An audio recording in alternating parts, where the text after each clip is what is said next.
તમારા બધાનું સ્વાગત છે મારી યુટ્યુબ ચેનલ કેપી હોમ ફૂડ્સમાં। આજે આપણે મેંગો મિલ્કશેક બનાવીશું। તો ચાલો હું તમને એની રેસીપી બતાવું, એ રીતે બનાવજો, બહુ સરસ થશે। તો મેં અહીંયા 3 નંગ કેરી લઈ લીધી છે પાકી। કેરી કોઈ પણ લેવાય, કેસર હોય તો કેસર, જે હોય એ તમારી પાસે। હવે એને છાલ ઉતારી અને છોલી લઈશું।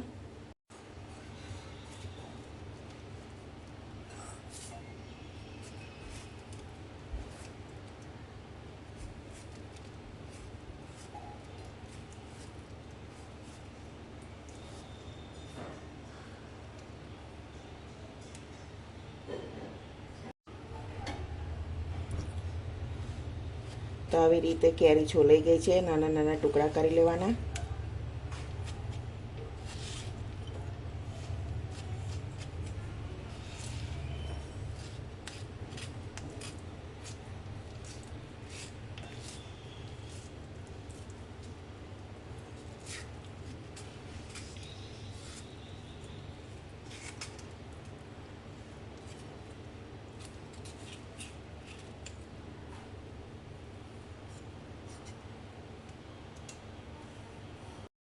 તો કેરીના ટુકડા સરસ થઈ ગયા છે।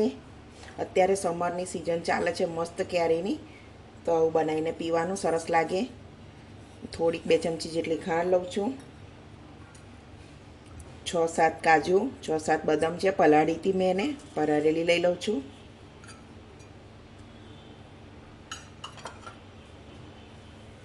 મિક્સર જારમાં લઈ લઈશું।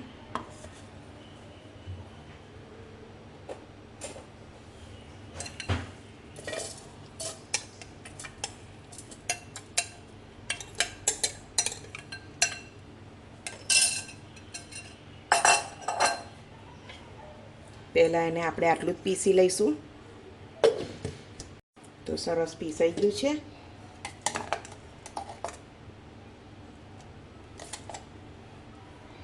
હવે આપણે એમાં દૂધ ઉમેરી દઈશું।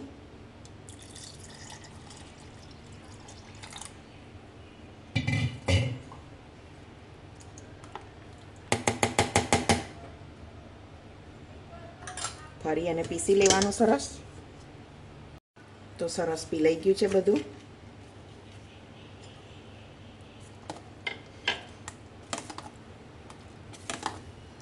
થોડું દૂધ ઓછું છે તો હું ફરી દૂધ ઉમેરી છું।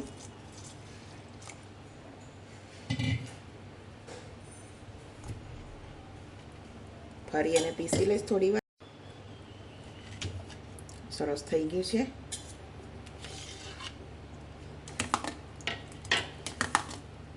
આવું કરી લેવાનું। હવે આપણે એક તપેલીમાં લઈ લઈશું।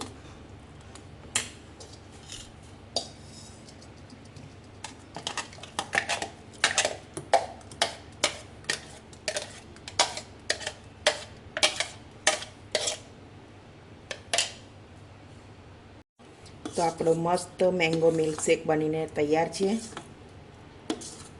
હવે એને આપણે સર્વ કરી લઈશું।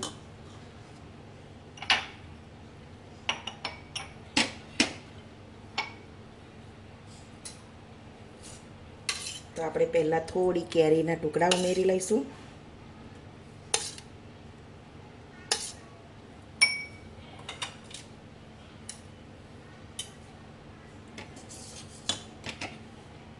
હવે મેંગો શેક,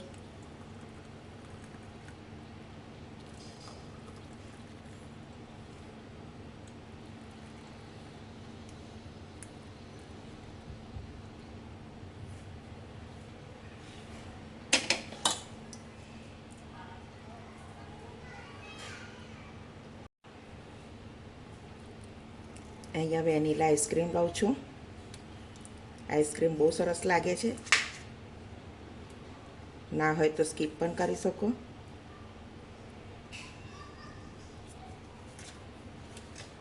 થોડી જેલી લઉં છું।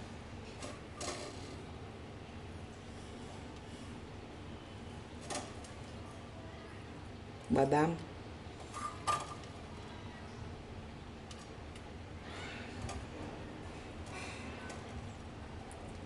પિસ્તા, કાજુ,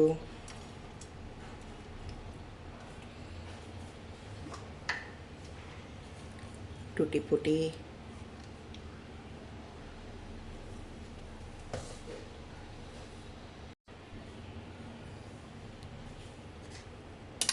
થોડા ઉપર ફરી કેરીના ટુકડા લઈ લઈશું.